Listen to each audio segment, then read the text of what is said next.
Welcome to We Love to Hate Everything. I'm Jody, and along with my long-distance bestie Amanda, we live to break down all the things we love to hate. Each week, we scour TV, TikTok, and pop culture and deliver you our unfiltered, snarky takes on everything. Take a moment to subscribe on YouTube so you catch all our live streams and shows, and follow the links in the banner to subscribe to our free weekly podcast and 2 Patreon shows, We Love to Hate TV and Total Request Podcast, where you request the shows and we break them down. Once subscribed, you have instant access to our massive library of hundreds of past shows and recaps. We promise you'll love it. And listen, we're all friends here, so let us hear from you in the comments. We love getting to know you, and we hope you enjoy the show. All right, let's go.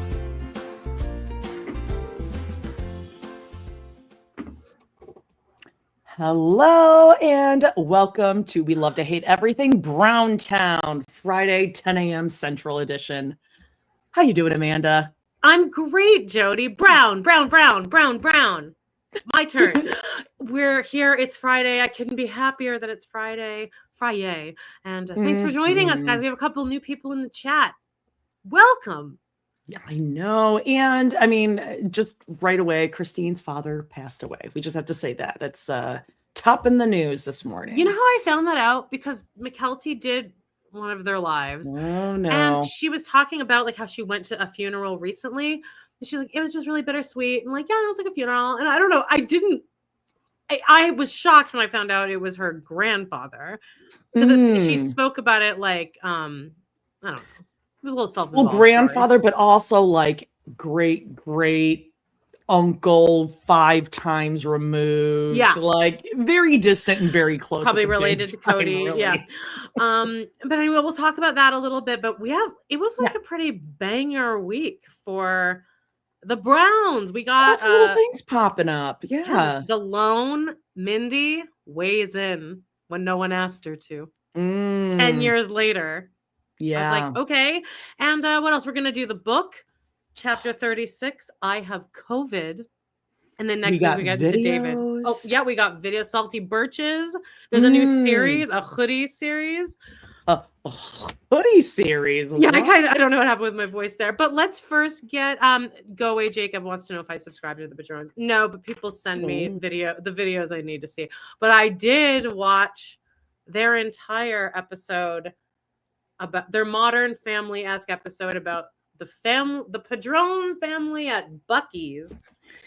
And it's exactly what you thought it was. So I'll give you guys a little breakdown so none of you have to Great. Yeah. All right. Here, first, let's blast through housekeeping. Let's do it.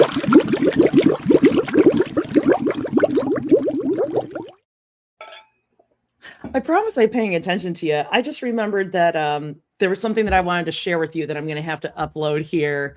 I love when that happens. Perhaps a little surprise for you. It better not be another posted something recently, so I'm going to get that up for us here. But first, hey, listen, make sure you are checking out every Tuesday. We drop an episode of Hot Topics here on the free feed. Make sure you check that out. Everything you can watch on YouTube, whether it's on Patreon or free, just like every Tuesday. We do a season 20 episode. Now we're on one-on-one part 1 this week, part 2 next week. You can watch that here on YouTube Tuesday, noon Central, or listen to where you're listening now. And if you want to hear even more, check out Patreon on Girl Dinner this week. We did it before the 90 days, season 8. I don't know, retrospective, what we know so far, what we like. Did you see that shit that came out about Lisa, her sister? We'll talk about it on our next Hot Topics. But like her sister posted this like 5 or 6 like what is it? AMA? 5 or 6 like page like thing just explaining what a psycho Lisa is. And it's not surprising, but like she's been scamming people for years and she's mentally unstable, the sister says. And she's like, she said Lisa. Yeah. The one who ate the guy's face in the airport that she never met? Like I said, one of the low moments of my entire life was watching that. One who sounds and look and acts like Gypsy Rose. Yeah. That one. Yeah, There she she is. this sister said when she told us that she was going on this show, we knew it would be just a family embarrassment, a worldwide embarrassment for Oh. our family. Great. So then also we have Sister Wives that we're recapping season 15. Is that right? Birthday breakdown? Yeah. Sweet Okay. 16. Never Have been never kissed. been Brianna kissed. and Dayton's real excited about it. It's a pretty cool party, you guys. Ain't Yeah. no party like a Robyn Brown Ugh. family party. Olive Garden. They had Olive Garden. Tell you what the complete opposite is. Oh, This week's TRP yeah. it's heating up all right. Amanda has just been sliding off her chair for weeks. Heated rivalry. We did episode 3, right? The It's pretty smoothie sweet, episode. actually. The smoothie episode. And people want you to know that you're wrong about that guy being a bad actor. And the show is good. Oh, And stop being a well, I know hater. we're not wrong about sexy babies, and we're also not wrong that smoothie didn't actually have a banana in it. It would have been Oh, it much definitely better. didn't. And there wouldn't be just a blueberry smoothie anywhere. That's like impossible. You would call What it kind of two things. monster are you? Especially at a smoothie shop named Strawberry. It was called Strawberry. That was also the kind of weird thing. Look, my first job in America was Jamba Juice. It was accidentally illegal because I thought it was on campus, but it's not really considered on campus. On campus means you're being employed by the university. It was a whole thing. Anyway, and what else? And then there's one more thing I feel that we did this week. Oh, Heated Rivalry. That was it. Also, we want your TRP requests. You can message us. You can call in a voicemail, speakpipe.com/love-to-hate, or email us at amandajody1@gmail.com. We just recorded a sorority episode yesterday, and the first 11 minutes were Sorority us. Mom's Guide to Rush. It was on Lifetime a few months ago. You don't really even need to watch the episode to listen to us, but the first 11 or 12 minutes was us processing our own trauma about Rush Week. And neither of us had any. It was the first 11 and a half minutes. Yeah, we don't have any experience, and the people that we know that were in sororities, greatest people in the world. Yet we are somehow very traumatized by the. And then, like at one point, I think I'm trying to explain to you like what sisterhood and philanthropy, like the steps and the orders, as if I know jack shit about. So I'm like, no. That's recruitment week, Amanda. Okay. David Yurman, Gucci, YSL. What are the other ones? Van Cleef. The one that Aspen works at. Oh, Kendra Scott. Yeah. Poor girls. Yeah, though I didn't know that either. Me and my friend John have a podcast called Pod in the City, and we talk about Sex in the City, and we go live every Friday as well, just an hour after this one ends. So join us over there. We're going to be talking about Belles of the Ball. That's right. Today. All right, let's do it. Great. Let's go into Brown Town. Everything's waiting for poo. Did you get a Vaseline? Beautiful. I love that.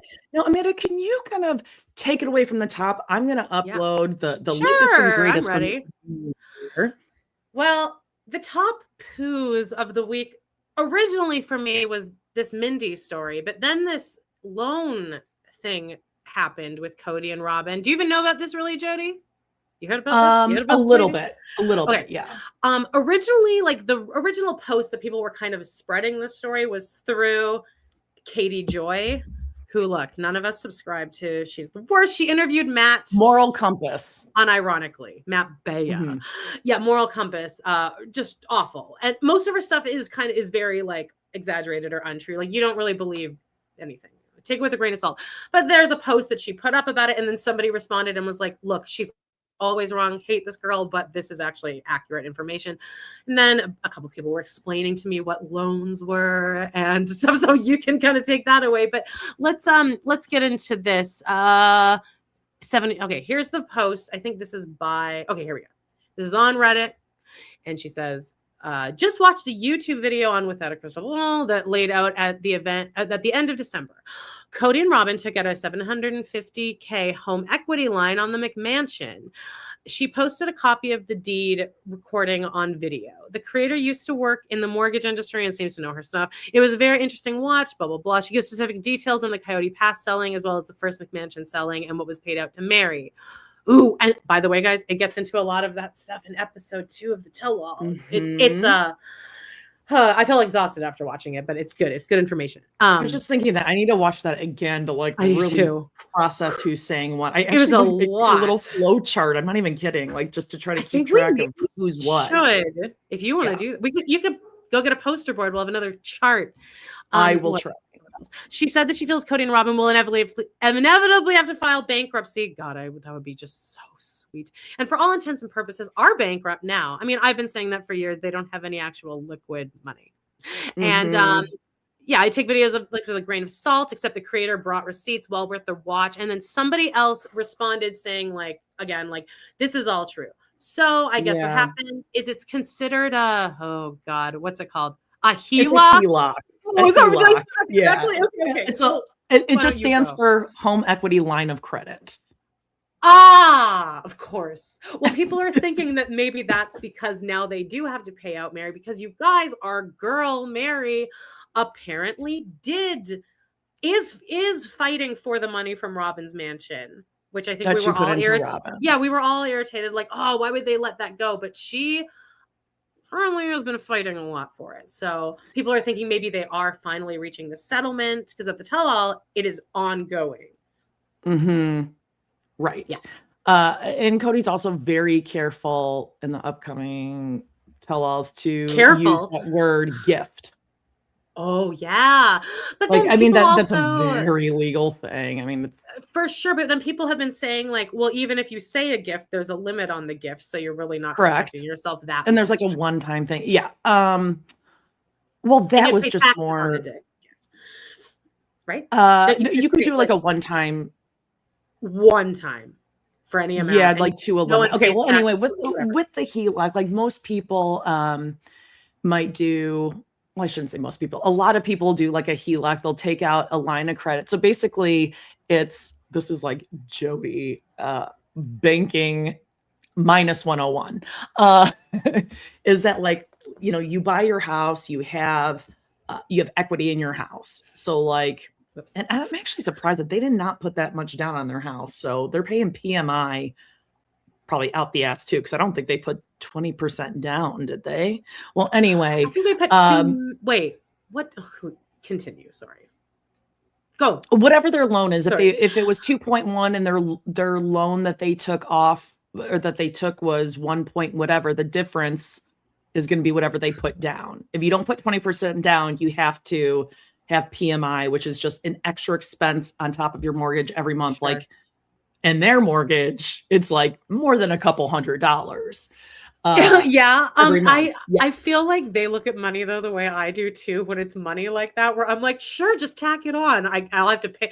I have to pay astronomical amounts anyway. Just tack more on. I don't really. It doesn't make a difference at the end of the day. Okay. So well, anyway, what they do is you can take you can look at what your house is actually worth. So like if I could go to the bank right now and say, you know, this is how much equity, how much money like I actually put down on the house and how much it's appreciated. That's how much equity cash that like is that I currently own in my house.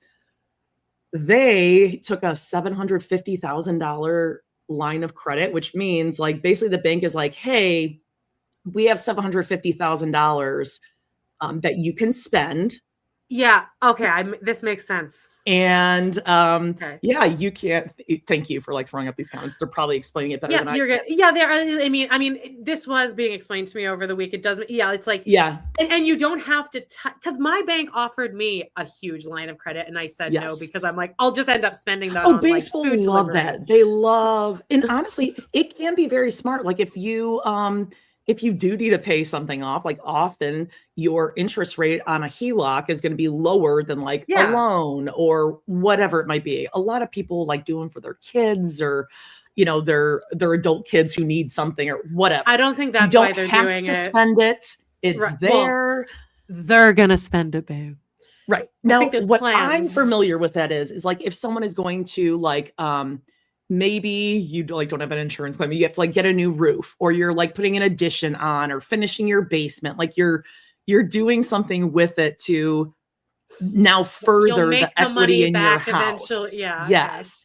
Now, what some people do, like I am, unfortunately, like I know the downside of HELOCs far too well, not whatever. But yeah, like if you don't pay that back, your house is collateral. Your home is the collateral. You don't pay it back when you're supposed to pay it back. Okay. They take your house. That's your, that's your collateral. That's your equity. So in the case of like, oh, we have debt we have to pay off and we have lenders, people will take a HELOC and you'll like, same thing the Browns do. I mean, we could like look back at years and years ago. I don't think this is the first time they've done this. Subprime lending, that might like ring a bell. So I'm sure whether it's paying whoever off, attorneys that they probably pay, who the fuck knows? Do you think if they don't have insurance, I could see them still not having insurance and just like on their house? But aren't you even like, isn't that? Like, oh no, health insurance. Oh, they definitely don't have health insurance or vaccines. Or vaccines. Okay, so what do you think that they took this out for? I don't think it's a just in case smart thing to do. I think they have a plan, or this money is already spent. Oh, I think they absolutely have like things they have to pay off. What do you think though? Do you think Mary is a part of this? I'm sure there are attorney's fees. Okay. And like, I know like that adds up. You do nothing fucking wrong and you're paying out the ass for attorneys. Like, I think, honestly, I do. I don't think it's like, I think it's just life expenses. They moved. They have cars. They have, I hear Aurora's wedding. I mean, four-wheelers. People were saying that too for Aurora's wedding. The cost of upkeep on that house alone. Like, we have a bigger furnace here, and I'm already like, the fucking air filters are more expensive on this thing. Like, but again, that's me who is like thinking ahead on the upkeep. And they have property and outbuildings.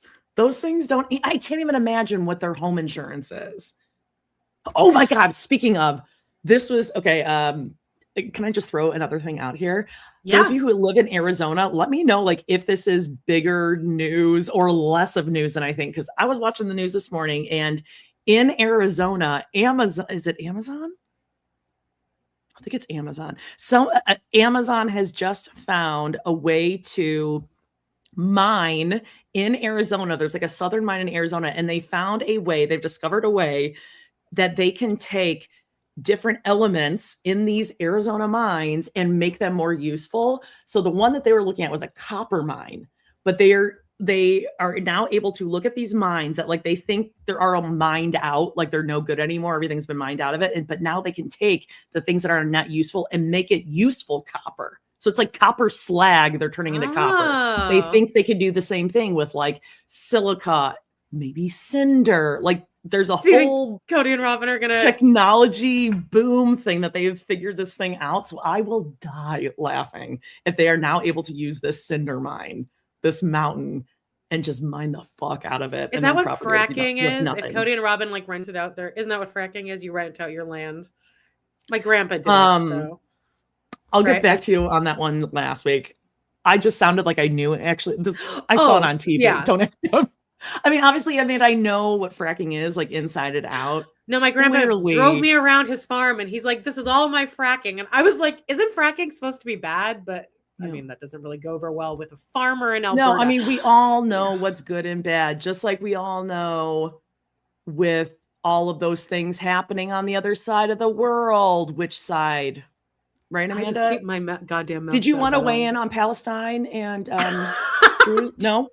I want to talk about the current hot topics. Hot topics. I'm getting hot just thinking about it. Okay, so that's what happened. I'm sure they have really safe, great finance. I'm sure this was suggested to them by a financial consultant of some kind. They're borrowing money to make money. I'm sure. I thought honestly, that's probably what their down payment was, right? Like, can we just have our down payment back? I bet anything. They're like, oh God, must get whatever that vehicle is, that the side by side. The side by side. Oh my God, wouldn't that be so funny if Kody has a side by side next year? David on this episode. Can we talk about David on this episode really quickly? Oh, I just did like a Chris went, oh my God. This Guys? Guys. If you thought like ugh, she's always talking over me, interrupting me. Okay, Damon. Zip the lip, Dave. You're making it worse. Yeah. What else, Amanda? Okay, so let's keep going. Fracking is different. Just so you know. Okay. He had a bunch of like tubes and shit. Oh, he's dead now. He was not a good person. Love you, Minnesota. I was actually gonna wear my some bad shit here now. Why? What weather? Minnesota, like Minneapolis. Renee. Oh yeah, sorry. I'm sorry. I'm not even gonna tell you where my brain went there. Okay. I was gonna wear my Minnesota hat today. Yeah. Sorry, Jay Schwa. Yeah. Do you want to talk about Jugs? Yes. The nanny. Okay. Jugs. Yes. Because the Jugs of the jungle. Here we go. Mindy, for some reason, weighed in on some. It was a reel, and I think that whatever she's referencing, and this is on Facebook, so millennial. She it was a Facebook reel, and I think it had to do with what did the nanny do situation where she was not even in flex. She wasn't the nanny. And she's never says anything for years and years. And then for some reason she decides to, on Facebook, write this diatribe. And I guess I'll just read it here. Yeah, again, Mindy, who the fuck you think you are? I'm like, all right, Mindy, like... No one really knew you. No one really liked you. And we definitely don't like you now. So what I think they like her less she now. Was going to do here? I don't know. And also, she was in McKelty and Madison's wedding. Definitely Madison's. So, like, just anyway. So she writes. Read it like Jugs would read it. I don't even know. She never said anything. I know. So we get to create it. Give her a voice. I don't know. Let's just be clear. She seems like she looks like she's like been through, like she's like has some street cred, but I really doubt it. But anyway, TLC she's made out with quite a few older gentleman townies at a bar. She's an older Brianna. Let's just be clear. TLC and the production company wanted the wife to have caretakers for their small kids so that their wives could be more available for filming scenes together without kids. Now, I'm immediately, Amanda, going to jump in here because every time a calendar is shown in the background on Sister Wives, we will pause it for about 10 minutes and break that shit down. And sorry, Mindy, it's not really lining up because it'll be like 10 days on, 20 days off. For a few months. I'm sure they did say, like, can someone be watching the kids? I am 100% certain, God strike me dead if I am wrong, that production didn't walk up to each of the wives and say, we need you to hire and have a live-in nanny full if you're going to work for us and have this show. No, they're probably like someone like, so someone could be like watching the kids in the other house, like the other 16 adults. Yeah. No, they did not tell you. They would have hired them themselves if they required you to have that. Okay. Mindy Jones. Okay. TLC cut my living wage paycheck. So TLC paid her, which. Okay. Oh, she meant like cut, like right. Yeah, no, I know, but it just, for some reason, I don't believe her. Yeah, I got paid by the Browns as well, but I wasn't even half of what TLC paid me. There was no way they would have been able to film as much as they did without me around to nanny the kids. I personally didn't want to take on more than Robyn's, because she's starting to sound like a real bitch now. I personally didn't want to take on more than Robyn's kids because parenting style were different. And I didn't want to get caught in the middle of one mom wanting one thing and another wanting something different. Either way, they all, except Mary, because she didn't have small kids. Oh, dig it, Mary there. Rubbing in again. Had paid help for the kids from TLC. This narrative actually really pisses me off. Each one of them went on to tell me how grateful they were when I came around because it opened up filming schedules. There was no way once they started their TV show that any of the moms could have really taken on a big role of taking care of the others' kids. They were way too busy with filming. And then all the stuff that came with having a bunch of kids in all age ranges. There was just no way. Almost something Robyn could have prevented if she didn't have any more kids, and they wouldn't have been in different age ranges. What point is she trying to make here? by the way? What is she yelling about? We don't know. This is all just her like screaming into the abyss. We're like, okay, well, no one said that this wasn't happening, Mindy. Yeah. There was just no way any of them could have really taken on the role. Once they became TV famous, there was little time outside of filming, and their immediate family needs, such as birthdays, trips, other parties and holidays, which the camera crew would have been there for, so you actually didn't need to be there, extracurricular activities, homework, kids, film schedules, etc., literally could not have been accomplished without me around to help out, and the other help, which is up to them to tell their stories. Well, then why were you only shown, Mindy? Because I think Annie moved in for that purpose. Like, are you complaining about a job that you got paid for by TLC and Robyn and Kody, apparently? Yeah, I still don't really know what she's mad so at. you double dipped in your bitching about a job that you chose to have. Is she just trying to like yell at us about why she was there? Like why Robyn needed a nanny, I guess. Yes. Okay. Also, I was originally part-time, and it was me that said I need full-time hours or I need to find work elsewhere. I pushed it. Then go. We don't need you. There's 17 people in this house. She is like the actual Mary Poppins? Like, why are you so upset about? I don't know what she's mad at. And as everyone is saying in the comments, yes, is that like the reaction from the whole crowd is baffled, one. And second, yeah, but you weren't the nanny during COVID. We're not talking about that. Like, it's about the COVID part. We didn't say that you didn't need to be there. 2020 sexy. And she's bringing this up now? She's talking about what, 2018? She's addressing something that wasn't what she's commenting on. Okay, so I pushed for the full-time job. They didn't want to lose me, so they used me for any childcare and personal assistant type jobs they needed so I could have the hours and paycheck I needed. Oh, sounds like they were doing you a favor, bitch, by keeping you around. What can Mindy do today? I don't know. Exactly. Right. She's about to curse, Jody. Oh. Everyone can just shut the F up about the role I played and assuming so much. Most of your theories are so far off base. It's actually comical and infuriating at the same time. Peace sign. As if we even invited her here in the first place. It's comical. No one wants to know about your babysitting gig in your 20s, Mindy. No one wants to know about your sweet I never liked her part-time babysitting gig. Like, what do you want, a cookie because you were a babysitter and babysat someone's kids? Yeah. I want to respond with like, okay, now that you've had your little tantrum, can you explain why they needed a nanny during COVID? Go. Yeah. The floor is yours, Mindy.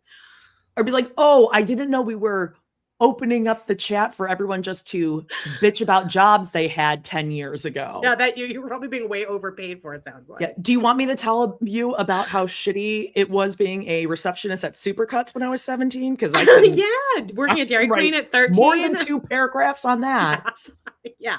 You had a pretty and they paid me. Okay, they paid me to stand there and answer the phone. Like, I don't really know what's everyone saying in the chat? Is everyone as incredulous as we are? Like, okay. Thanks for coming around. Like, is she trying to get interviewed or something? I mean, maybe. But why wasn't she using the opportunity the past 10 years where she could have come forward and said something? Why now? Is Mindy just now watching? Maybe, because no one's even talking about the nanny in current day. Yeah, she just heard We've moved on. We've moved on to the financial abuse now, sweetheart. And all the money Robyn stole. Way to try to be relevant. David, should we just jump into Christine because she's like the most boring this week? Yeah. How about it? I think it's going to continue that way. Just this screenshot David's tickling again. He's tickling her. Tickle, tickle, tickle, tickle. Her body language is like, oh my God, I'm about to lose. Have we not seen this exact post? At least I would say once a month. We get a cooking. He comes in and he sneaks in. She's like, my favorite thing, by the way, it being in the kitchen and somebody's first in the kitchen with me. And Tickies. Touching me. The tickles. While I'm already hot. Too many layers. There's an apron on. Let us know in the chat. Does anyone enjoy a tickle? Does anyone enjoy David? I thought you were going to ask. No, like, would anyone be like, You know what I love when he does? When he like sneaks up on me and I'm like cutting my homemade noodles from the dough, and he's just like he puts his fingers. He goes in my ear. I can hear him breathing behind me. It's so funny. That's my woman. I wouldn't have let. What was I even doing there? But I wouldn't have let her go alone. That's not legal. That's not legal. Yeah. Guess it's not an ego, David. We'll let you guys know. Let us know what you think on Sunday. All right, a little rest in peace, Christine. I read her whole post, and it's further in the comments. And actually, the things that she mentions in the comments are really sweet. Okay, I won't like trigger anyone because it's actually like. I mean, she definitely loved her dad. I mean, it's very apparent from the book, from her wedding, like everything. She's never said anything bad about him. So, but it does seem. He had been sick for a while, so I at least am happy that everyone can have some peace knowing that he's in a better place. And she talks about like you're grieving that person when they're still around and when they're sick. It sounds like maybe he had some like dementia, memory issues. I'm not quite sure, but even if it's someone who's just like not well and not themselves, especially near the end, like it can be very difficult. And yeah, it even is. It's like even when you know it's coming, it's still you're not prepared for it too. So I don't know. I mean, everyone just think about Christine and her family, and if he was as great of a guy as she said he was, like it's going to be a hard time. It sounds like a lot of them went to the reunion, including McKelty and Avalon, I think, and then Tony stayed home. Yeah. Now I remember all this happening. She was going alone. I'm sure that was fun. Her on a plane. Yeah, I uploaded. Well, let's catch up with Christine's kids. How about that? Okay. Do you want to fill us in on the big news, the big outing? Yeah. Okay. So it's like a long video, and I was really just 15 seconding it. Most of it. But so they pack up the kids. They're on their way to Bucky's, and then they have these fucking talking heads in between this. Okay, this is not like a cute sweatshirt thing. Oh no, there's a story behind the sweatshirt, Jody. Oh, I know. Oh, did you watch the video too? And you didn't tell me? I saw. I think I heard just a bit. But you did? Let's do it. Yeah. Oh, okay. So they pack up their kids. They go to Bucky's. Inside this, and it's. I mean, they really edited this thing for the gods. Like, I think they genuinely are trying to be picked up as a show that people would ever like want to watch. But they get to Bucky's. The kids weren't even like, I didn't notice the kids being overly bad. Most of it is just Tony like picking up jars and being like, "Whoa, they have these fried beans or whatever." So at one point, McKelty picks up this. Oh, here it is. This is her in the store picking this up, and she's like, "Oh my god, this is so funny." And then the whole time with their kids around, they're talking about how this has books on it, and like Tony's like, "That'd be great for smut talk." Yeah, smut talk. They keep saying smut talk in Bucky, and so that's why she bought this, and then she's wearing it in here. Then there's this little kind of what are those called? Like a candid moment, an off the cuff moment where Tony's like behind the camera and McKelty's sitting here like this. And he's like, "Yeah, babe. So there was like this guy behind you in the video who was like totally staring you down the whole time." Yes. Did you see this? You saw this part? Yeah, there was no guy checking you out. There wasn't. Another woman trying to get the sweatshirt either. Liars. Right. And then McKelty's like, "Oh, were you jealous, babe?" And he's like, "No, I thought it was hilarious." That kind of thing. The band didn't happen. It absolutely didn't happen. He's like, "Oh, yeah." He's like, "God," I was like, "Yeah, I know my wife's fucking hot, but don't like stop staring at her." And I'm like, "Okay, well, you can't say this after showing us a video of it not happening." Okay, next week the Padron kids are almost kidnapped from Michael's because there's traffickers in there, and they want to get twin boys and they want to get triplet boys, so they're gonna stalk them, and sure. Then they did take their food outside and ate on their flatbed, which is good. I mean, I appreciated this, that they didn't have them sit. I was honestly expecting them to just sit down on the floor in Bucky's and have a little picnic fun. But that's that. Okay, well, there's more.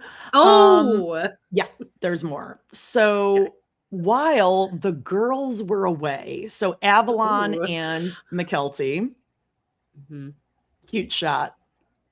I'll let you take it in. What do you see? What's the first thing you see? Gum in Avalon's mouth, or is that teeth? Something's going on I with thought her it mouth. might be popcorn. Popcorn. Yeah, that was my other guess. I'm not sure, but real cute. It's just a kid Uh-huh. with their mouth wide open. I really You can like it. let me know in the comments. And if everyone's like, Jody, stop hating on the kids. I believe this is. Jody, That was stop a hating fair on the kids. Abraham. I was gonna do a Amber Alert really quick, but I'm sorry. Oh, I did know that she's running Farrah? for mayor, Yeah. but there's no election coming up, and someone had to tell her. The interviewer had to tell her, and she was like, "Oh, Okay. But there's more. So yes, McKelty, Avalon. oh, this was posted on our group, by the way, guys. Join our Facebook group. We love to hate everything." An anonymous member posted this. First of all, she's a cute kid. Second of all, there's no way they're not trolling / rage baiting people with this one. There is no way. So this is like great clips, and it's just Avalon with her head in a megalodon mouth. Mhm. This is how we know they might be trolling. Okay, again, this was very quick this morning. I didn't edit this, so it's going to be a little whoop, but here you go. Oh, What dinner is like when mom is gone. Oh, okay. All right.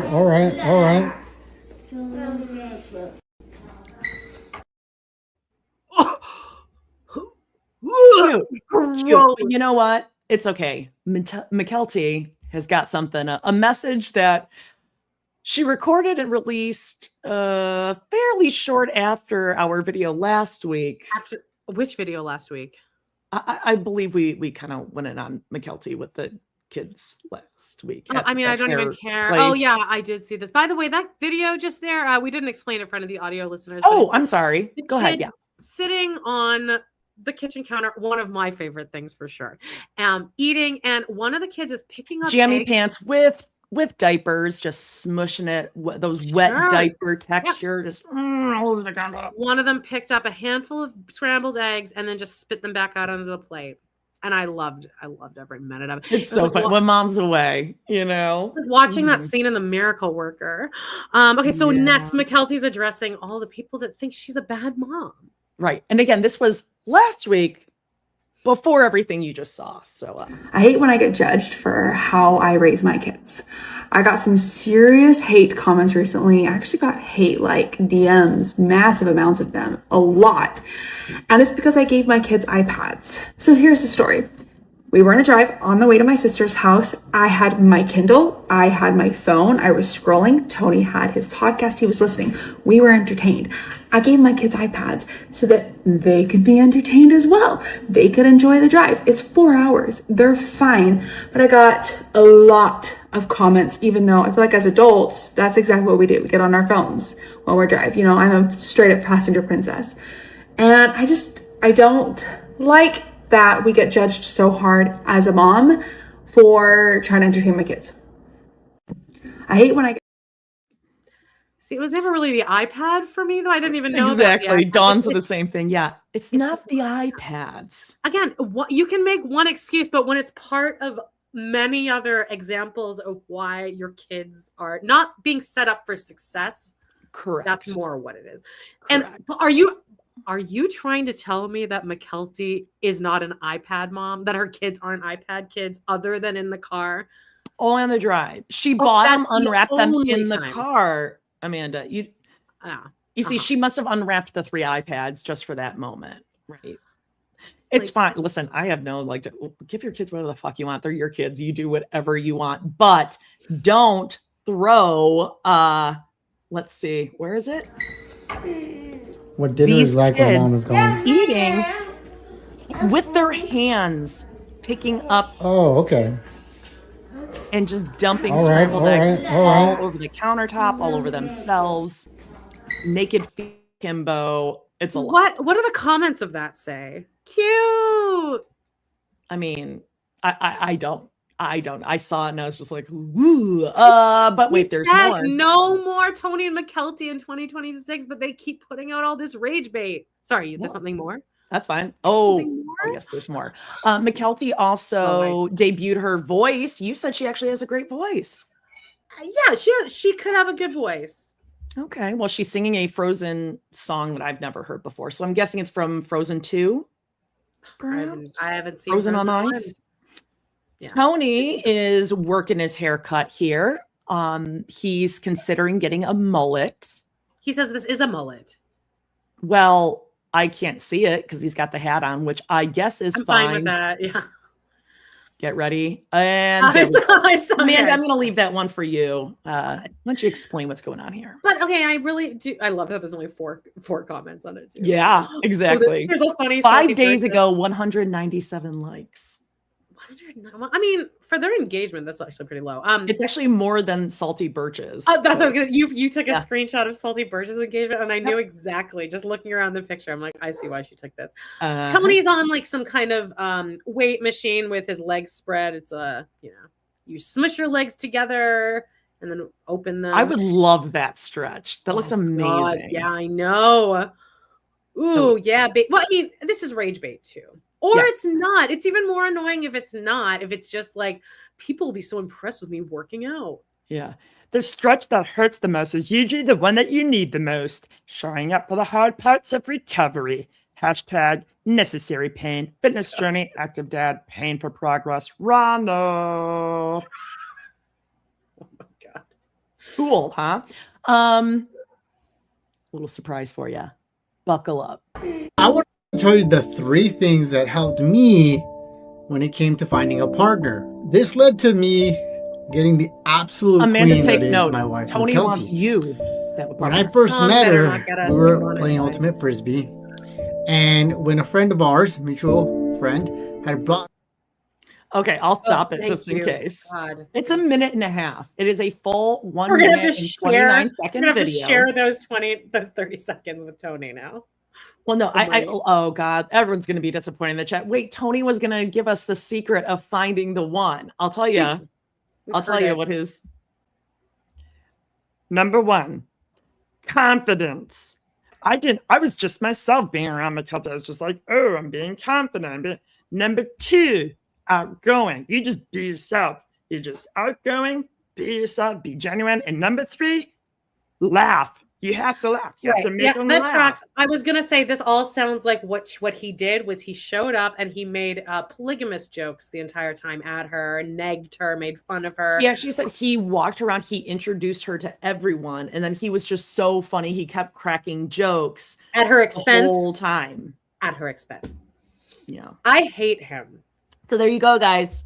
That's how you find the one. Mm-hmm. Confidence, humor, and outgoing. That sounds like a and wouldn't that be funny. so Yeah, funny. fun? A guy I'm deleting who's being these Tony outgoing, talkative, and trying to make you laugh. Just at Ultimate Frisbee. Let's talk about Salty Birches. I always feel so excited when we're let's do talking the SBs. Okay. Okay, what do we got first here? So we have a new series, guys. Hot off the press, new series. Yep. The tone or the vibe, the tone and vibe. Caught a vibe of the very first video that I saw of this. Jen already seems done. Like all the videos start with Jen going like doing some kind of face touching or like headache. Gee, yeah, I wonder why, because approximately how many videos have they taken that day at this point? Well, in the middle of them all is that montage of her marrying her friends, and then all the rest around it is the so it's like a new thin hoodie zip up, pink, blue, Salty Birches. That's this series. Hoodie. Like, did they edit or do they cut anything? Like everything you say cannot be clip worthy. You know what I mean? Yeah, clip that. They're saying that after every sentence. Every question we're recording. Well, how's the engagement on those doing though? Let's see. Was it this one? 46? Yeah. Yes. 46. Oh, no. And Tony on his spread eagle was 3 something. There are more comments on it too. Ouch was one of the comments. Yeah. Not here that we one. have we can't even get through the question. Oh God. Amanda, would you read those comments for me, Oh, please? I think see you're gonna this enjoy one. this. Oh, hang on. Let me break this one down really quickly. Though, just so you guys know, this video they posted an entire day ago, because that's where my eyes first went. 46 likes, 3 comments, and one of the comments is Salty Birches giving the episode description because they forgot to write it in the description. Mm, Okay, so there's that. Not good, but here we go. Here's the comments for one of. So this is them laughing. Okay. Monsejour says, Mary, I really thought you had found your voice and could see Kody for who he is. He throws out some lame story that Janelle was trying to back for you, and you bought it. You went right back to distrusting Janelle just because Kody and Robyn said. Yeah, I mean, gotta agree. When honestly, have they ever had your back? As for Janelle's comment of ex-wife club, you two are ex-wives and have shared many years together. Don't let Kody continue to rule your reaction like you did on the tell-all. That's a perfect comment. Honestly. Wow. And that other one. Okay, Philly Carol. Carol says, you don't need Jen to speak for you. I think you're very hurt and very sad, and you will never speak bad about Kody, but Jen will. There's no way you are as confident as you claim. Yep. I think you're very insecure, and I think Kody made you that way after years of suppressing you. Please start speaking for yourself. Don't believe Kody about Janelle. You don't need Jen to say the bad things. She wasn't a part of it. You were. So you need to speak the bad things. Well, as we find Isn't out. that great? Like people, obviously Mary didn't get to those yet to delete. Oh, they aren't there anymore. But those comments are nowhere to be found. I think we should figure out what they are laughing about. Your life had a sarcastic narrator. What would they say about this week?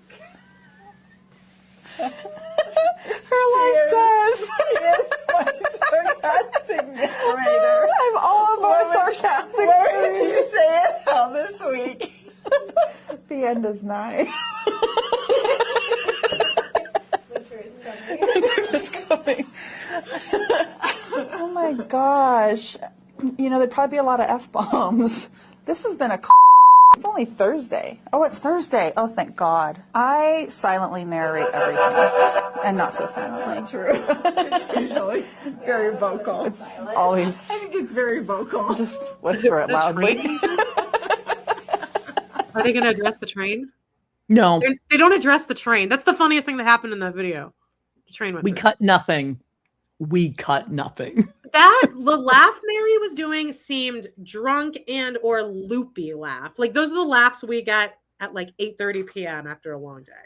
Well, yeah, and like Jen was probably a long day though. Like full, I mean, they are full, like just leaning in, laying themselves on the table, as you and I do after, it's been like a day. We've done 2 episodes. It's 6 hours later. Yeah, they're just this is where it gets real fun. I'm thinking you're done explaining to people forever. Oh, forever. But I don't think I'm ever quite done because I will be writing a book. When? Bum. What's something that you won't ever explain again? Long division. So fucking Yep. Why is it funny? It's never happening. I don't care. Don't ask me. I'm not doing it. I'm not explaining it. No, I pay for tutors for a reason. That is mostly the reason. Yeah, I'm not kidding. Crying. Jody. You can't even hear anything that they're saying or who's laughing at what. Like that one. I'm trying to think of a time you and I even laughed that hard. Maybe 4 times in our almost 10 years. Well, guess what? Doing each other. They're not done laughing because there's a part 2. There's very few things that I feel the need to explain. But also, if someone came to me and they said, how do you do this in long division? I would say, ask Alexa or use a calculator, because who in the world has to actually do it long division-y anymore? They don't. I don't think it's a thing. Kids use Chromebooks. Never again. Okay. I'm quite traumatized by it, actually. Great philosophy. So Jen's using AI for everything. With hysterical laughing. Jesus. Yeah. What else? We had an entire meeting about the ethics of whether or not we should use AI for clips on here. By the way, we only got 6 of them anyway, so moot point. But Jen is the type of person that would just use AI for everything. She's like, oh, well, who needs to know math when calculators exist? Yeah, kids have Chromebooks. Who cares? Which, I do. I don't even know if you should take what Jen's saying seriously at this point, because she's under duress. Look at her. every episode starts, she looks like she's like about to like die, and then something kicks her up, and then they're both laughing, hysterically laughing. Right. Well, it's Thursday there, and now it's Friday. We had a Friday with Friends episode, and looks like a lot of fun, right? Where are they? Are they in Mary's little back shoppy, or are they at a shoppy? Well, they could be at Jen's shoppy, at her bike shop slash jewelry boutique. Boutique. Yeah. But Mary's also been working this week. As you saw, she posted this. This is really inspiring. Oh, no, she didn't just post this. She posted about 1 million inspirational things. This is the one I clipped, which it says, "My circle is small." Jerk. But every woman in it is a powerhouse. What's that one girl that we hate now? Shawnee. Oh, yeah. Is it Shawnee? Her friend Shawnee. She was a bitch to Amber. No competition for you, Mary, because if you're not Queen Bee, then yeah, it's easy for you. No chaos, just women who know who they are and where they're going. You guys threw a pillow fight over eggs. Yeah, Shawnee did too. And then you had that slumber party. # power egg circle. Like what? Mary. See, she really, I mean, nobody dips like her, because like the way we go up and then immediately down with her, the way she zigs, she zags. Mary, yes. Angle lighting. Now, this is actually a video. Okay, but still we can't play it because the song is the "I'm every mountain." Your mic is echoing you out, but great. I see why you posted this. So you sent this to me, the screenshot, and then I noticed and highlighted that under the very bottom, the search for this video about changing your life, becoming a better person is Mary Brown Banana. Yep. She's never escaping it, Jody. She's not. Stop shrinking yourself to fit in places you've outgrown. Mary Brown Banana. I just liked this one. There was another Zona post. This is very us coded though, because I always send Jody pictures of dogs, and like she'll always zoom in on a dog making a funny face or a ferocious vicious face. And so Mary posted yet another post about her dog. But I posted 0 about Walter, and he had surgery last week. She said, "This girl of mine, she's such a lovey, and I absolutely adore her. So many of you reached out and asked what breed she is. Ooh, I kind of want to know this. The kennel I adopted her from had no idea. So yes, I'm the proud dog mom who had her DNA tested to find out. I did this for Walter too. So the dog is a blue tick coonhound, red bone coonhound, treeing walker coonhound, a plot hound, an American foxhound, the fox and the hound, bloodhound, where the red fern grows, Australian cattle dog, border collie, poodle, lab, beagle. Beagle shows up in a lot of dogs, aka hound dog mutt. She's basically perfect. Okay. Well, I think she's trying to send us a message here, and we hear you, Zona. Help. No, she's angry. Look at her. She doesn't look like a happy little pup to me. That's a playful little faces. Actually, she kind of looks like Mary, and I'm not even joking. Can't you kind of see Mary? Like, look, can't you kind of see? Like, they are starting to look alike. They say dogs look like their owners.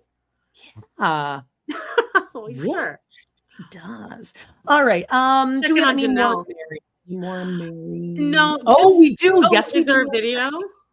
We do. I'm not even going to play the Fridays with Friends because it was just really boring. They're just like, hey, is this thing on? That's all of them start. Last week we showed, it was actually a really good video. It was shot really beautifully. Mary in the coffee shop with the big mug. Oh yeah. Where we all had like 15 likes on it. Well, Mary ran into a fan. Can I just say, oh my Yes. God, Mary? Yes. Sorry. You're totally fine. What the hell? I saw the look. I don't mean to interrupt, but I was just like, oh my God, what are I you doing saw here? your look on your face, and that was just Can I just say, you go, girl. Thank you. Thank you. She had just turned around the corner, and I saw her like this. I'm like, okay, it's all good. That was cute. Can Yes. That's not. That made me like her a little bit. Kind of. I feel like Mary was kind of like, oh, I mean, I'm used to the look, so I knew she probably is. And actually, that was such a very real reaction where like the fan was like, she even said like, oh, I just wasn't expecting to see you oh there. my heck. So this has to be Utah. Yeah, they're in Utah. Oh my heck. She actually looks like Laura on Before the 90 Days. Pretty Laura. Pretty oh Laura yeah, Linney. Laura Linney. The fan. The fan, I can see that. Oh, that's so funny. Someone says, why is she mic'd up? Because she's doing a coffee shop series. Yeah, I thought that was really funny. That's something that that's something probably all of us would say. And then you walk away and you're like, oh my God, I just said you go. I'm actually impressed with how well the fan handled that, because she was more, it veered more toward, oh, I was actually just wasn't expecting to see you. It wasn't like I've been following you around Flagstaff. Or anything like that. It's like, oh, Mary, oh gosh. It was just a real natural reaction, which I think is how we would act too. Yeah. If she just completely caught us off guard, and then Mary invited us into the shot. And then you said, I just gotta say, you go, girl.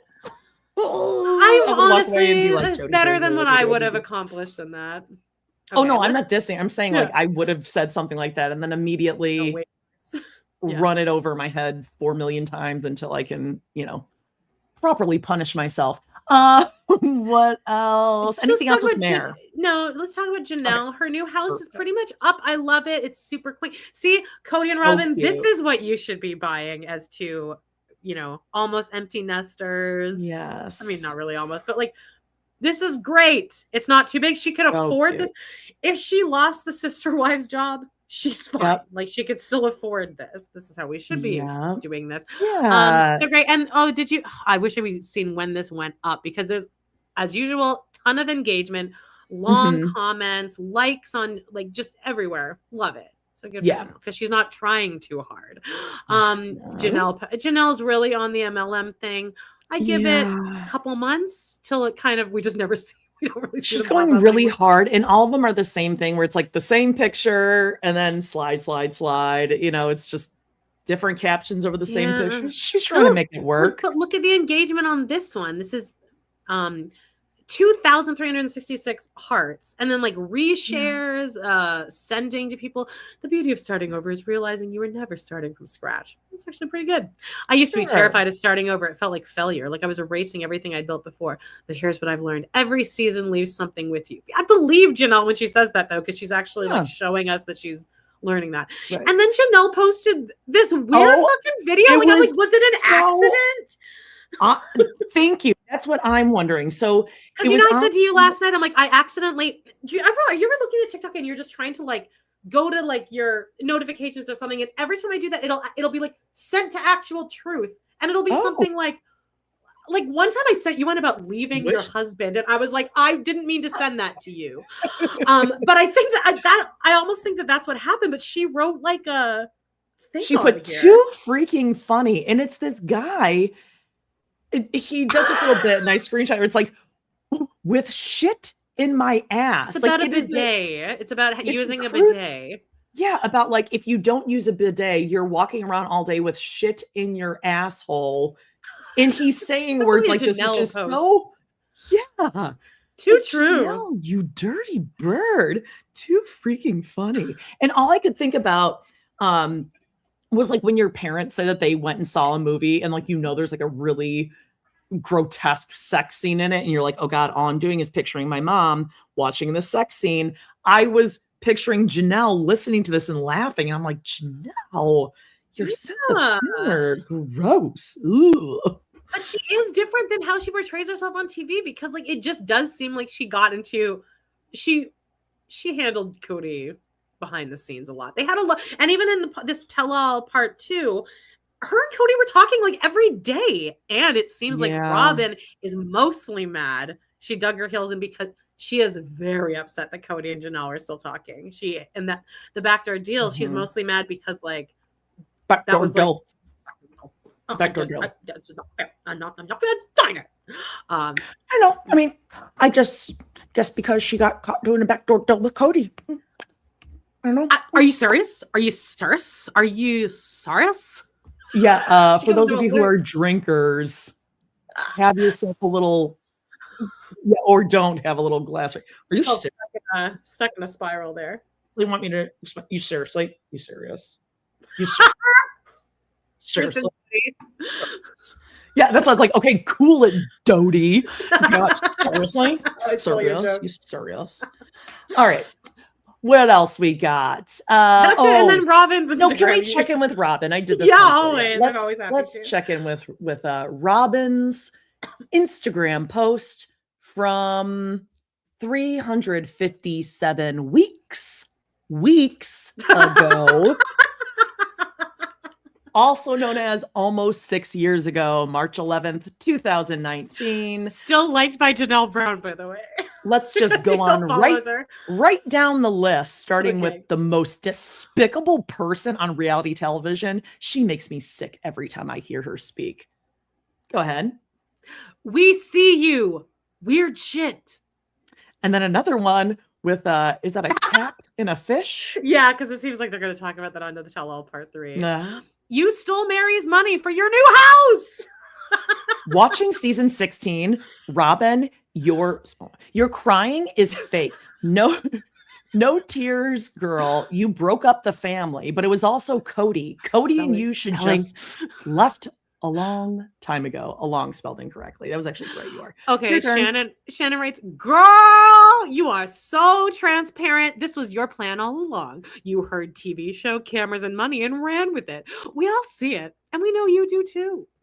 I love when people, I've always said this, I love when people just jump in on the action. Yeah. Like, you stole Mary's money, I think. I love it. Welcome to the club, everybody. And again, that's on the post. That's on the post with 1 pre-COVID 16-14. God, that's so classic. Funny. Yeah, we're approaching 18,000 comments on that. We're working our way to 18,000. By the way, we are working ourselves over here on Love to Hate Everything to 8,000 subscribers. So help us out. We'll get there. Let's get there by the end of January. Yeah. All right. You know what time it is, friends. It's time for a little read along. All right. What's happening here? I should say read aloud. Oh, Amanda looks a little Nothing's flurry. Plugged in. Nothing's plugged in. What am I doing? I'm an idiot. Gosh. Well, we are going. You can start to fart. We're going to begin on page 254, chapter 36. I have COVID. Go ahead and lay your head down on your desk. Close your eyes. Consider this a sound bath if you, I don't know, have really weird hearing, and considering our voices somewhat calming, smash that like, give us a thumbs up, and I'll take it away. Chapter 36, I have COVID. I just divorced Kody Brown and I'm going to Disneyland. Janelle and I decided we needed to do something to cement our relationship. We knew I was moving and everything was going to change, though we couldn't know how much, and we both needed something fun. We took Truly and Savannah and had an amazing trip. That's when Kody got COVID. Yes. He called Janelle and asked her to come back to Flagstaff to get him medicine. Robyn was sick too and ended up going to the emergency room to get checked out. Kody was a mess.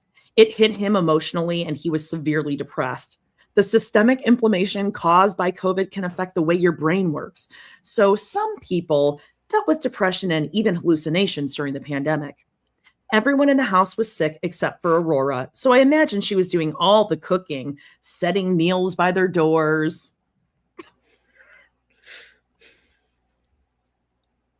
God. Sorry, having a little salty Birches moment. That was a good one. Christine's a lot funnier than I thought.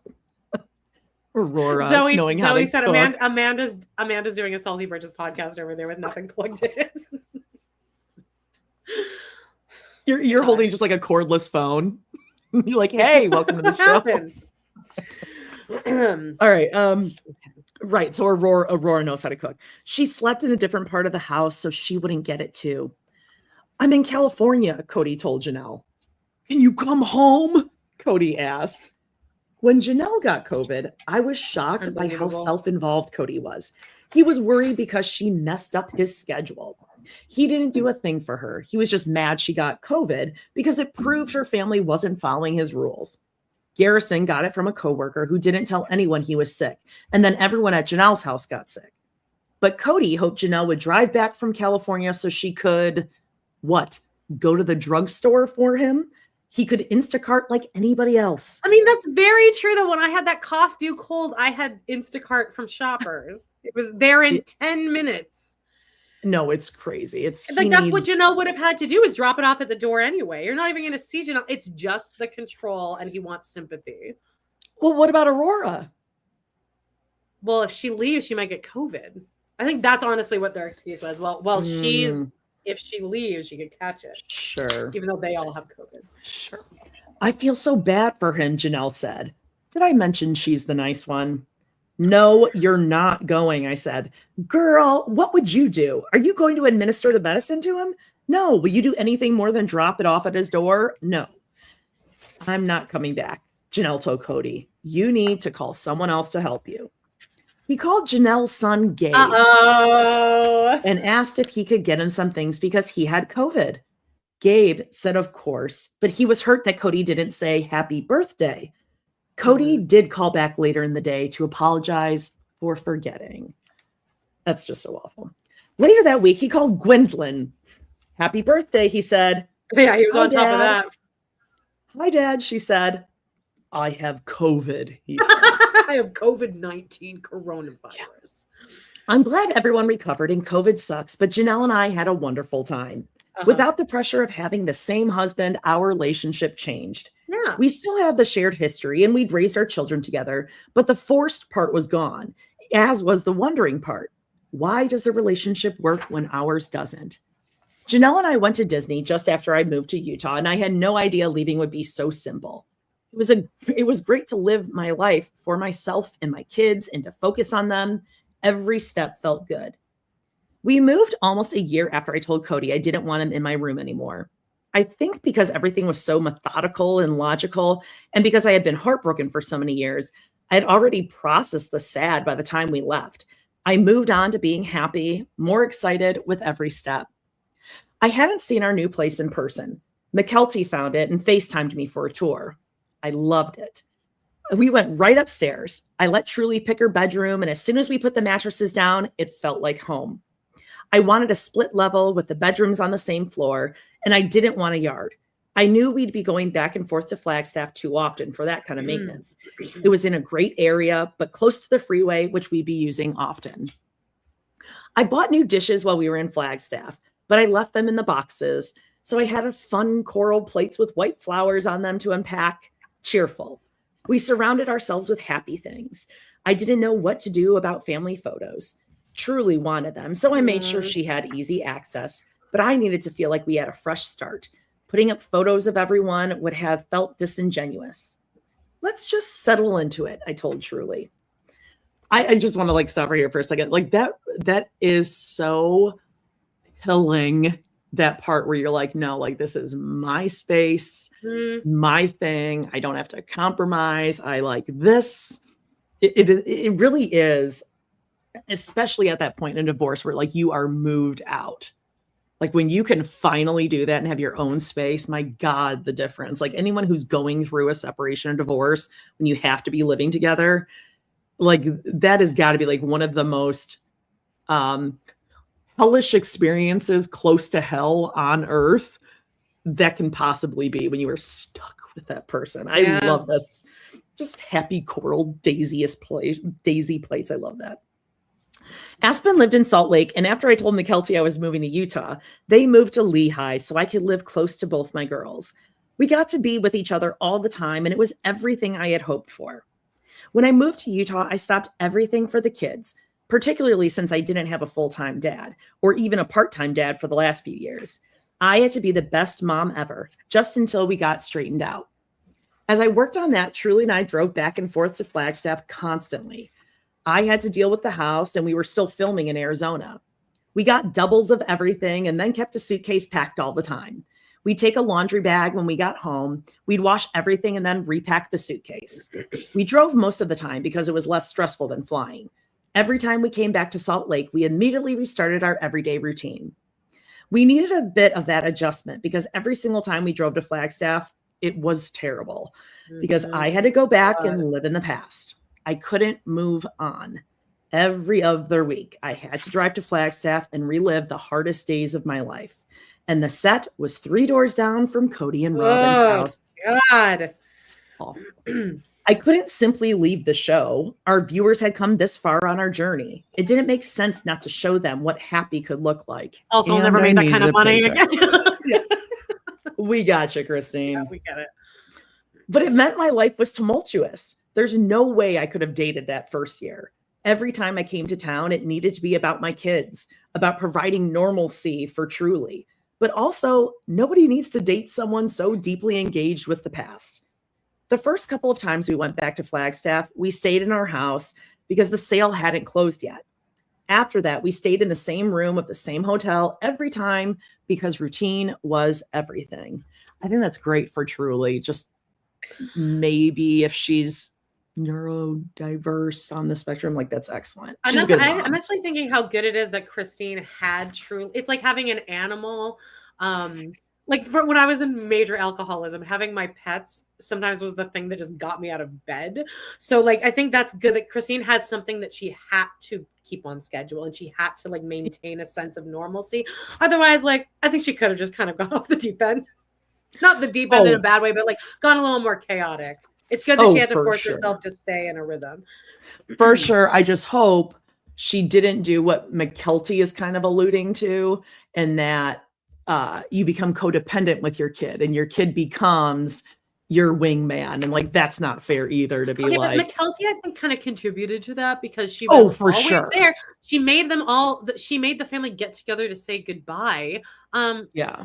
Don't act like Christine was like you didn't participate. No, like with Truly, I don't think she's doing that now that she has David, but like it could get to that point. Like I kind of lived that a little bit when you're like the youngest, you're, you know, or the youngest 2 that are left with mom or whatever, mom, dad. Okay, so let's see. Oh, the drive took between 8 and 9 hours, and we would stop at restaurants or sightsee. Several gorgeous national parks lay along the way. If I knew I needed to be in Flagstaff on Wednesday, I'd hang out with the kids on Monday and see my grandbaby, McKelty's Avalon, who was born April 2021. Then we'd travel on Tuesday. Every single time we hit the road, I'd get sick. Puff, puff, gas. Amanda, 258. Okay. Tony wants to know why you're sick all the time. I had a bubble in my throat when I said that just now. It's the most perfect reading. Whoa. I'm not sick all the time, I said. Also, Tony can mind his own fucking beeswax. You're sick every time before you go to Flagstaff. Oh my gosh, I said. I am sick before I go to Flagstaff. I felt like I had the flu the whole way to Flagstaff every time until we got to the hotel.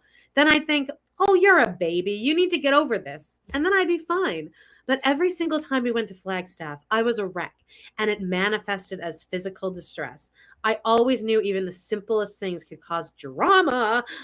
I had one last load to bring back to Utah, and I asked Kody for help. I rented a trailer. This is Christine's big She-Ra moment of her own. Yep. Yeah. And Garrison said he would help me. Cody said he wanted to see Truly while I was there. So he took her for a couple of hours, and then he's like, enough. This is yes, I was gonna all he could stand. Right. Is it 4 o'clock yet? And then when he brought her back, I asked him if he would help me load the snowblower into the trailer rather than having to wait for Garrison, because then I could just start loading boxes. Also, the camera crew was there and we wanted one more big fight. Yes. From there, Kody decided to manage my move. Manage is the wrong word. He tried to control my move, to control me. I didn't pout. I didn't throw a fit. I need the snowblower loaded up, and I'd like it to be in the back of the trailer so I can pack around it, I said. I didn't say, so I can pack the rest without you in my garage. But girl, I thought it. Kody wanted to mastermind it. He believed the snowblower should go in last because of weight or something. But nothing about that made sense to me because the boxes weren't that heavy, so the heavy snowblowers should be packed first. Also, it was my trailer, my garage, and my snowblower. I asked for help loading it, and that's all.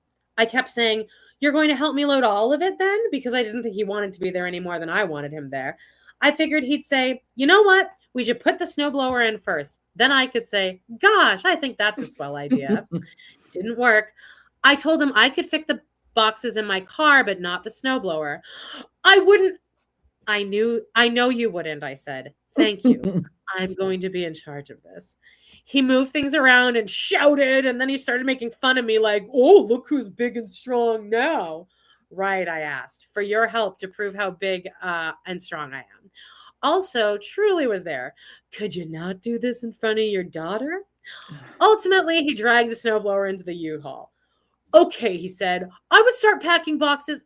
Gosh, I think that's a swell idea. It's a small thing, but I felt so good afterward. I did things by myself all the time. I can't tell you the number of things my sister wives rearranged furniture, packed U-Hauls, cleaned garages, or handled heavy loads of bulk of groceries by ourselves. It felt good to say it. I got this. I appreciate your help. I don't need for you to mansplain how to load a trailer.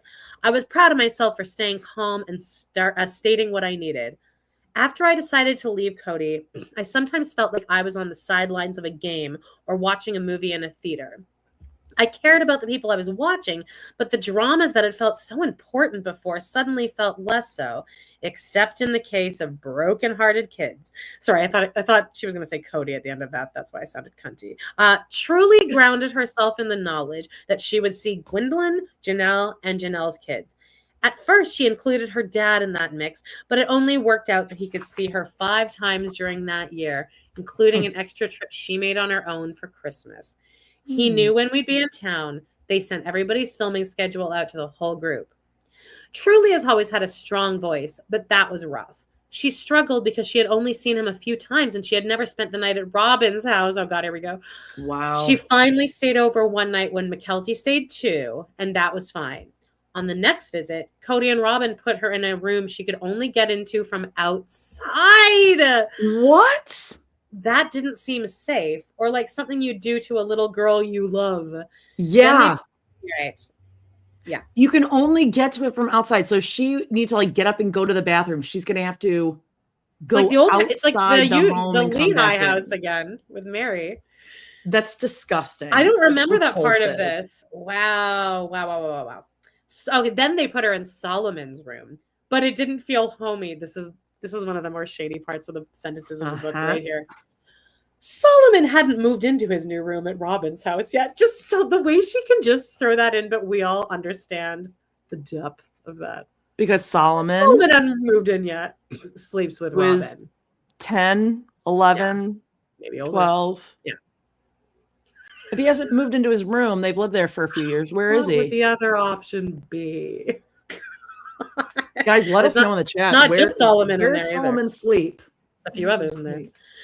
I think they just have a big bed like the Davis family, honestly. Family. Yeah. Right. So Solomon hadn't moved into his new room at Robyn's home yet. So Robyn and Kody had just set up the bed and there were no curtains or anything. So she didn't sleep well. She didn't feel welcome. On one because there's a huge open window into the woods of the neighborhood where people are just staring at you. Just blinking eyes. On one trip down, I asked Truly about her plans in Flagstaff. I don't think I'm going to see Dad, she said. I think he only wants to spend time with his kids. Ugh. Well, you're one of his kids, Truly, I said. It's just not like that, she said. He's going to spend his time with Ari and Salt. Wow, so he really does enjoy hanging out with those two, huh? Unbelievable. Yeah, because Ariel really thinks he's an idiot. Right. At this point, she knows he's kind of a dum-dum, but she knows how to manipulate. My kids say the funniest things. They're hilarious. Janelle's like, well, the kids are a little younger, so it's not really the same as that. Right. Yeah. Truly was 12. So Saul was 11 here then. 11. So that would be 6th grade. Now, I'm not a parent, but that seems old. 6th grade. A boy sleeping with his mother and father. And sister. And their marital, and his little sissy. A couple years younger there. Okay. Kody and I, Truly was 12. It was devastating for me to hear. After a while, I stopped letting him know when we were coming in because he never even responded anyway. Then I started leaving her at home. Kody and I met for lunch with the broom propped up against the wall the whole time so that I could talk with him about bringing Truly to town for Christmas. Gwendolyn's not going to be here for Christmas, Kody asked, as I and the camera crew joined him at the restaurant. I was sick during her birthday. I was laid up with COVID. I laughed, but not because he had COVID, but a little bit, just a little bit. You were also out of it. You were also out of it. I was starting to say. I do remember this because Christine was doing like an impression of Isabel's impression of Kody here. So I see where that kind of came out. Again, he immediately gets triggered here. So was she thinking it was funny too? He interrupted. Not waiting for me to finish the story, I tried to tell him and laying me out for laughing at his distress. I was out of my mind. But when I talked about getting anxiety, Christine, and depression, right. Kody's COVID had caused great emotional distress. He had survived, but it was not in the past. I'm a survivor. Was that Reba? Reba, we're doing that next week. I tried to apologize. I'm sorry to even laugh about it, but Gwendolyn was like, she's kind of throwing Gwendolyn under the bus here on. If I was Gwendolyn, I'd be like, Mom, what the fuck? Mom, I'm not going to go to your wedding now. Oh, yeah. I guess she did kind of get her back out. Yeah, you're mean that way, Kody said. It's okay. I tried to explain that it was Gwendolyn's reaction. God, you're not making it better here, Christine. That was funny. Not his near-death experience. Except also, Christine, it is about his near-death experience because it wasn't. You're making fun of him. You can't explain your way out of this. And now that Kody had lived through the experience, it was okay to laugh. I was in the fetal position on the floor sobbing, he said. Yeah, Kody, well, that's every adult man when they get a cough, do cold. Right, a sliver. Yes. Like, I figured I better save my Gwendolyn story for another day. Or just keep your goddamn mouth shut. Yeah. Gwen was upset about it. Yeah, I feel like she did address this actually on her when she had that live. Yeah. It's so nice to not be married to you, I thought. He kept talking about himself and I just shut down. I didn't care. I don't need to be here. This is the dumbest thing ever. There is nothing I can say that is going to make this conversation better. I sort of smiled. Mean. You never really knew me. Maybe he didn't know any of us. When I asked Janelle how she and Kody were, she kept it close. Oh, we're figuring things out, she said. Despite Kody's belief that we spent all our time bad-mouthing him, Janelle was about as loyal as a person could get. For her, it made sense to stay with him. She's pragmatic. Their money was all tied together. She still had faith in an eternal bond. About a year after I left, Janelle and Kody had a bad fight over Kody's rules and his relationship with the boys. You may know it as the one where Janelle said, fuck you to Kody. We didn't see that scene until long after it happened, and Janelle kept her laundry clean, so I didn't know how bad it was. That's so funny. Janelle just didn't tell anyone. I would have told everyone. And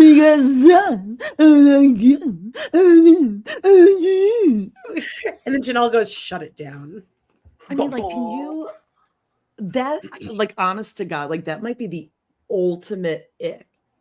Was that Kody scene, in that moment? All of it. Ultimate. It's just, and I think that honestly was where Janelle, because then she turns on the camera this close, and she's like, "Well, Kody just left it." Like that was it. Like we can't come back from that. Yeah. Which good because that also indicates that she doesn't usually let him speak to her like that. So I like that. No, it's not. Yeah, like I believe that. I believe that was that like, it took a little bit different turn than it normally did. Than it normally does. Oh man, over that tree. It was all over that tree, that Christmas tree, with her torch halogen lamp right next to it. Not good enough. Like instead of a star on the top of the tree, Janelle just puts like a tall lamp with a light bulb at the top. It's light. We're over. Okay, sorry. About 6 months after that fight, Janelle and I went to Idaho together to hike with my brothers. I don't know if it was the outdoor activity or the I'm so over it frustration, but she told me just how separate she and Kody had become. I had no idea that conversation had taken place, I said. We're over, she said. She later told me she didn't feel like she needed to tell him it was over, but I wanted her to feel but I wanted her to feel what I had felt, that sense of empowerment, that it was my decision for it to be over. But Janelle had always been empowered in a way that was different from how I felt. I do remember that kind of playing out, that I get where Christine is, where Christine's like, I just want everyone else to feel what I am, but Christine doesn't realize that people don't have the same personality as her, the same thought. So Janelle was getting pretty visibly annoyed. Like, I will experience this myself. Thank you. But like, both of them. Well, and very often you don't even know what your line is or your point is. Yeah. At least they're not. Well, but they are kind of, I think Corey and Carly were talking about this too. Like their best friendship has kind of waned a bit. And I think I think some of it has to do with David. Janelle doesn't like David. And I think a few of the kids don't really either. And also, as Corey and Carly pointed out, I think a lot of it is that Christine was great having a best friend until a man came around. And that kind of is the sad truth of it all. Well, I have a man now. Well, and like the novelty of it. And I mean, the reality is they live on different sides of the country too. And they are very different people. Like, it's a lot for Janelle to take Christine's energy. And you can go through seasons with friends where, you know what I mean? Like, you don't talk to them for a while. Yeah. It's not like you're really on the outs, but you're just like, whatever. And then you get back together and and then you eventually warm up to where I'll tell you, if she called up Janelle and was like, I need to just bitch about David, I think Janelle would be like, oh, give me a second here. Let me make a little cocktail. Oh, Janelle. She'd be into that. Janelle would just tell you what she'd be doing. She would be laughing. She does a lot of that in the she laughs a lot, and she's like, it's my favorite time of year, these tell-alls. Kody and Robyn look like they're walking the plank. Can I say something about Suki? Yeah. Really quickly. So Suki was on Dr. Adam, the Sister Wives professor, who is different, by the way. I saw there was some confusion in the chat the other day.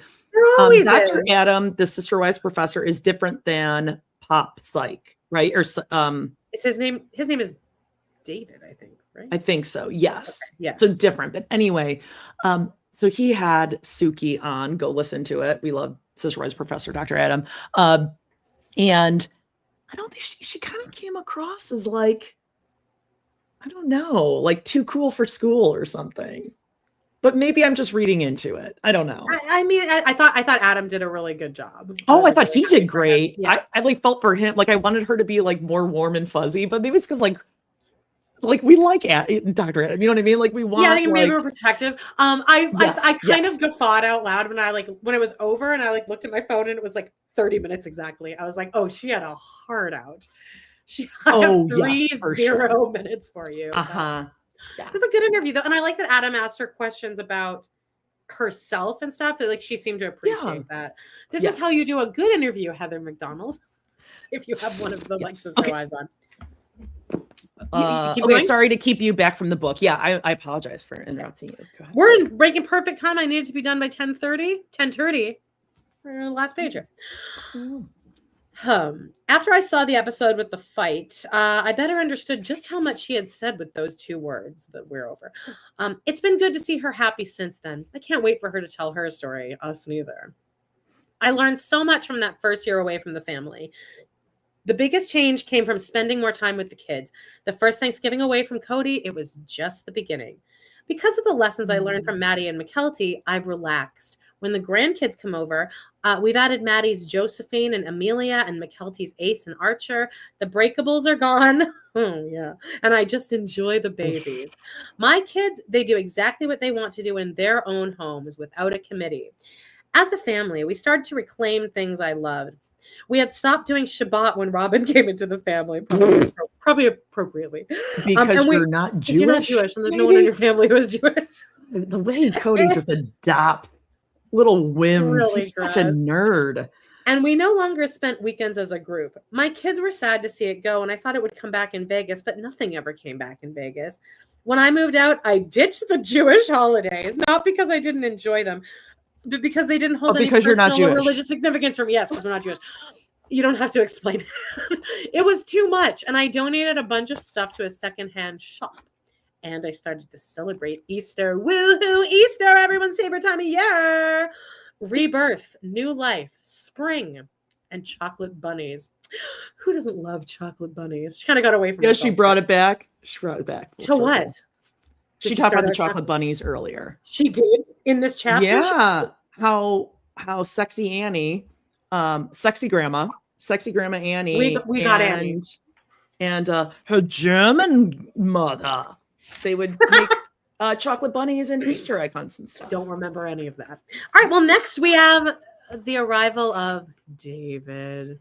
Yes. Sorry, I just did a guess because Lena in the chat says she agrees with us on check out her episode with Ron Goldman's sister. I was just gonna say that. It's the funniest thing ever.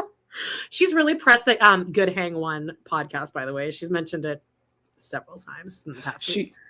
She's real jealous of Amy Poehler. Sorry that she's good at it. She's only been doing it 6 months. Well, yeah, that's because she's really good at it. That's because she doesn't have her busted son doing all the editing for her. Sorry. She thinks that the 3 guys should have won. I'm not joking. Oh, you got a puppy today, Sarah. Sweet. Sarah got a puppy. What kind of puppy? What's She's getting the breed? a puppy. How old? What's its backstory? Okay, Sarah, what's the name? let us know in the chat. Boy, girl, non-binary. I'm not whatever names. Let us know names in the chat because we love that kind of stuff.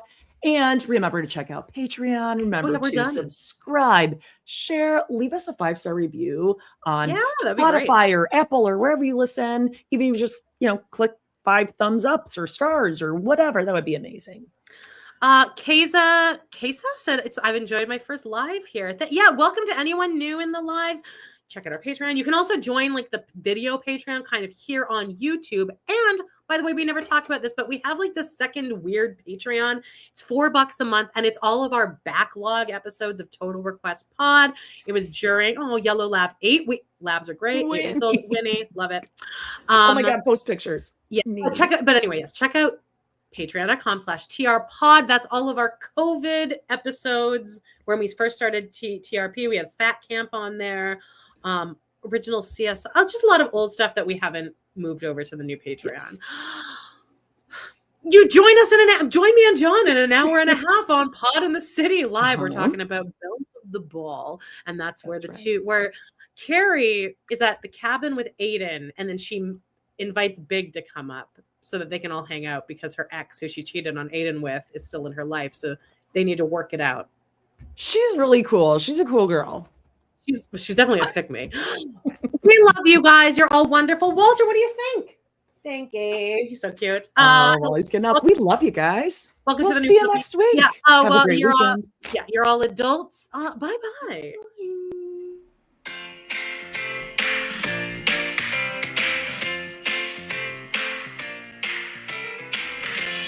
Well, guys, it's been a blast. Thank you so much for joining us today on our We Love to Hate Everything channel. Please do not forget to hit that subscribe button. Give us a like or even a comment, and click on that bell if you want notifications, because you never know when we might pop up and go live. Please check out our other 2 podcasts on Patreon, where we snark on even more TV, movies, and pop culture. We got Total Request Podcast. That's patreon.com/trpod. And We Love to Hate TV. Patreon.com/LoveToHateTV. Thanks again, and we will see you next time.